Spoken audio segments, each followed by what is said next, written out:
за дестабилизација на Македонија. Лидерот на СДСМ Зоран Заев утре е повикан на распит во основното јавно обвинителство. Тој заедно со други лица на раководни позиции во партијата се товарат за злоупотреба на средства за финансирање на изборна кампања.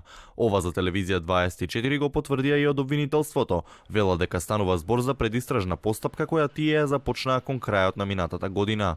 Точно е дека меѓу другите осомничени лица на распит е повикани председателот на СДСМ Зоран Заев. Ова е во рамки на веќе отворената предистражна постапка за која не можеме да ви откриеме повеќе детали. Велат од обвинителството. Заев ќе одговори на поканата и утре ќе се појави на распитот, потврди тој во телефонски разговор за телевизија 24. За него ова не представува проблем, бидејќи како што и веќе изјави, финансиското работење на партијата било легално и транспарентно. Точно е дека утре сум повикан во основното јавно обвинителство во врска со некакви изборни измами за политичката кампања и нема тука никаков проблем. Јас планирам да се појавам на распитот. Ни изјави Заев. Предистражната постапка која ја објави обвинителството преку соопштение во кое како што се наведува континуирано се преземале дејствија на вршење проверки и прибавување на известувања, податоци и докази, а сослушани биле и над 70 сведоци.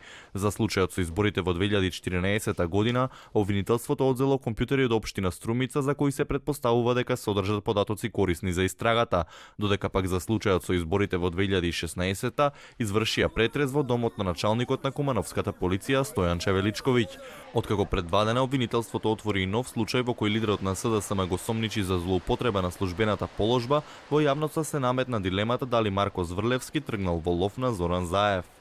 Оваа истрага на обвинителството на Зврлевски се води паралелно со истрагата на специјалното обвинителство под името Титаник. Во неа за изборни нерегуларности осомничени се лица од ВМРО ДПМНЕ, меѓу кои има актуелни и поранешни функционери на партијата како што се екс-министрите Гордана Јанкуловска и Милејана Киески.